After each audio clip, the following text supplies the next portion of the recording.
All right, glad to have you back at the channel. Back with some wilds and no gameplay video because unfortunately us in the US we were left out of the new demo that was released, the second demo. I've seen a lot of videos with the newer monsters from the fourth trailer, I want to say. From those monsters being, people making videos of those monsters and whatnot.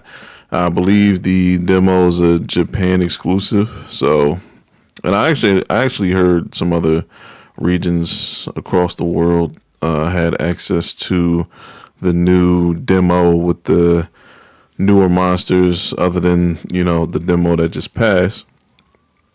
But unfortunately, we didn't get that, so we just have to be observers, and that's okay. That's okay. I might do a video, just looking at the new monsters, their move sets, and what they can do, their designs, everything like that. But today in this video, I've heard that several weapons have been getting major changes and buffs. So IGN has a video, shout out to IGN, that provides that information. So let's look at it together.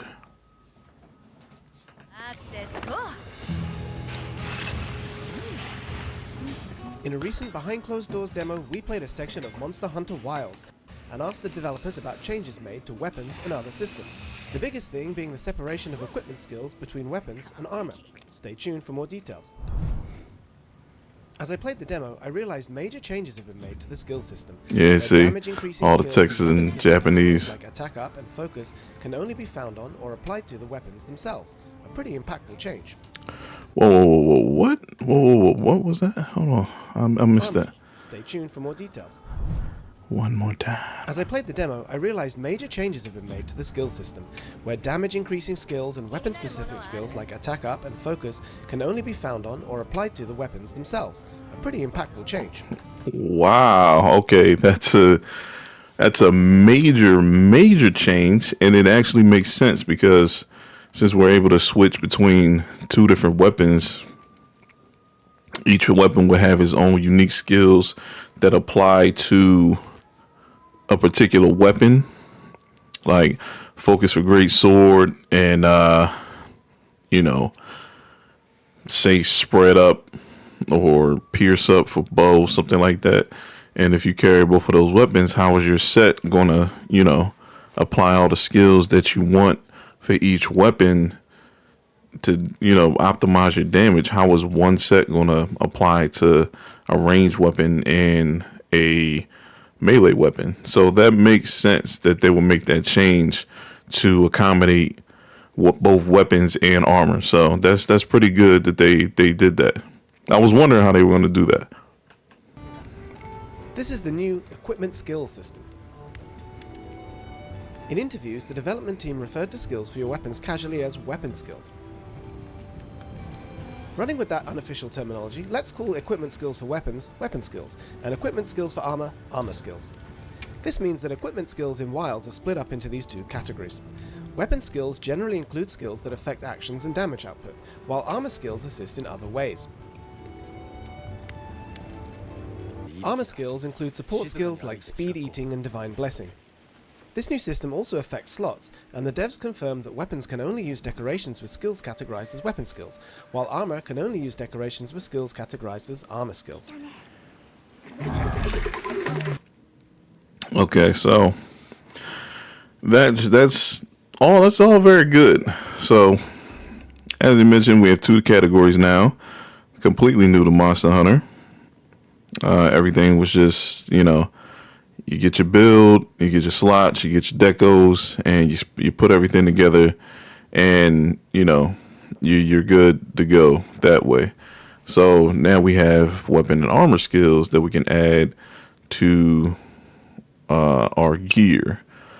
Now that will probably make replayability pretty good because you're gonna have to farm materials, I'm sure, to get certain weapon skills onto your weapons. But with that, are certain skills only available to certain weapons? Are all the in-game weapons, do the in-game weapons have the best skills available, or can all weapons have, the same skills on them?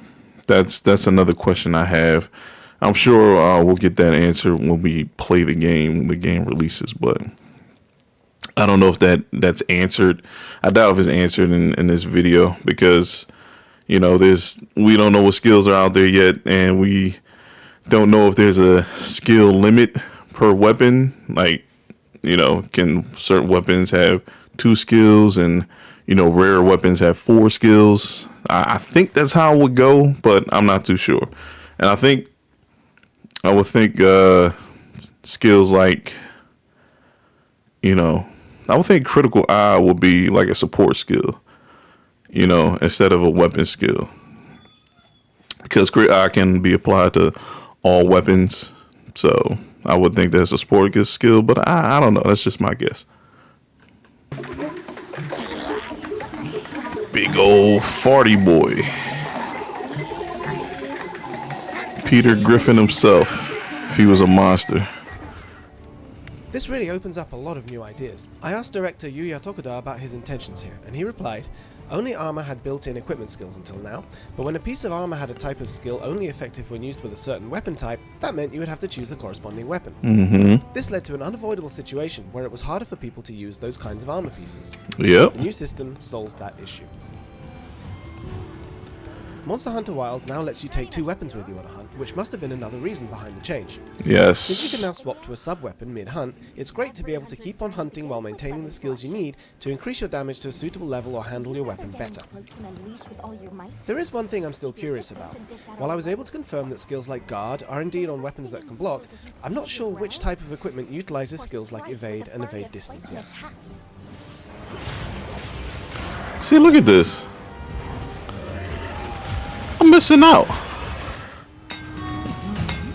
So in the demo that they're doing, they're able to craft weapons and apply armor skills, I'm guessing. Producer Ryozo Tsujimoto confirmed there will be significant weapon balance changes in Wilds.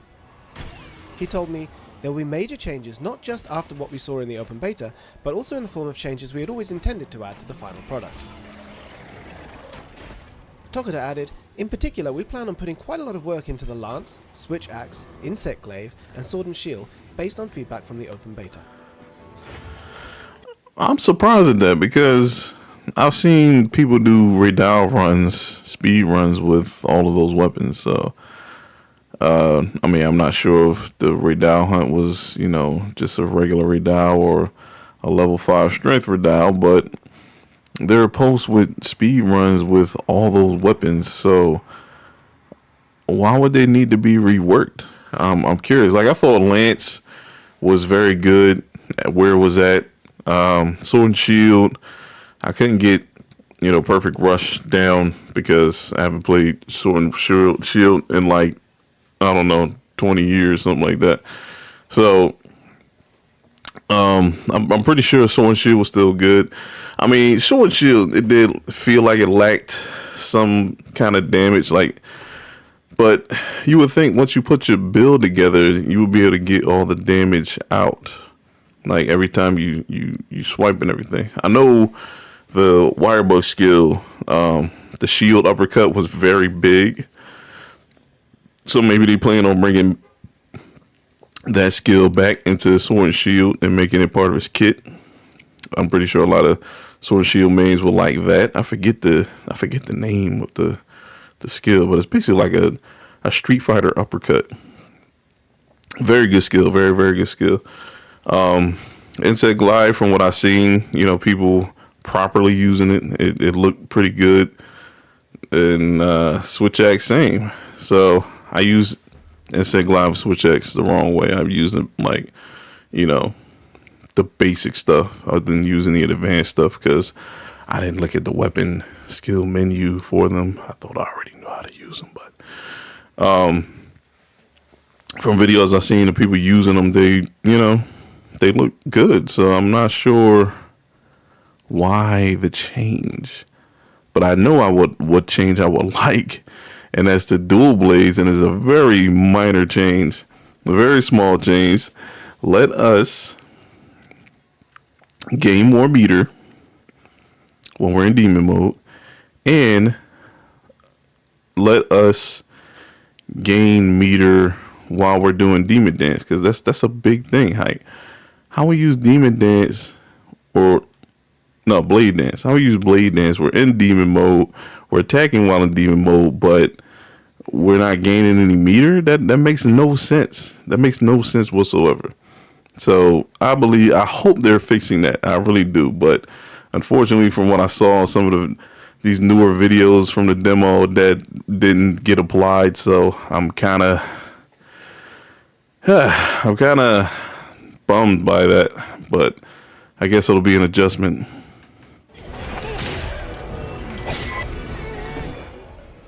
He continued, "We've tweaked values across the board relating to weapon damage and overall balance, including balance regarding endgame content. Balance regarding in-game Changes, content. the 4 aforementioned weapon types have, quote, plenty of work put into how they feel to use." While the development side is certainly listening to the voices of the players, they're already taking a proactive stance toward weapon balance changes, and it seems that a proper announcement about the topic will come at a later date.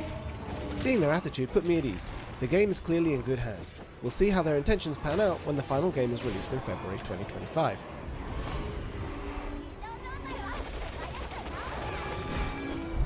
Next, the team told me about the direction and concept of the Switch Axe and Insect Glaive.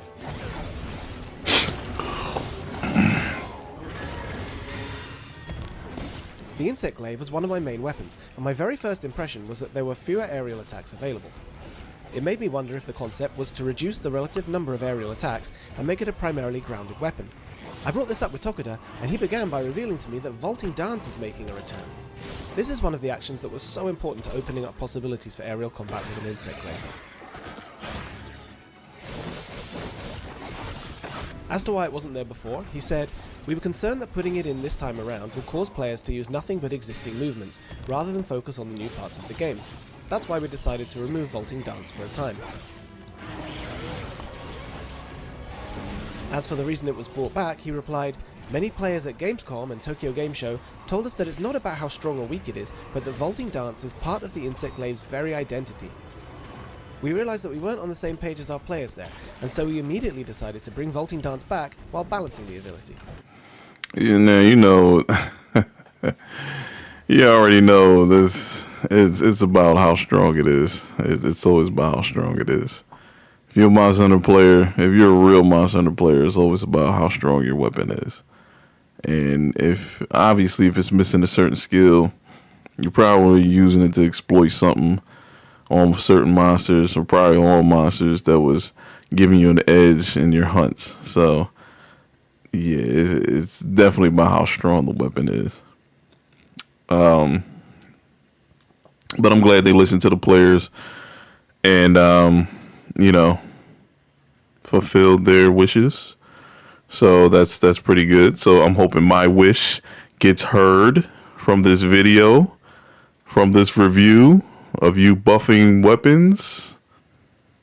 Wink, wink. Capcom. You Tokuda. Hope you hear me.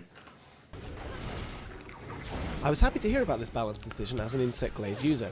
That said, I did have difficulty during the open beta with controls for its new charge attack, and I'm hoping that they'll make this easier to use as well. Oh, that's pretty smart. I then asked about what direction they want to take the Switch Axe in.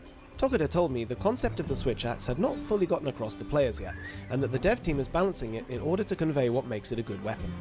Specifically, he said, the full release slash that comes at the very end of an attack didn't fully stand out, both in terms of feel and numbers, making it less attractive when compared with similarly positioned attacks for other weapons. We'll be sure to address that.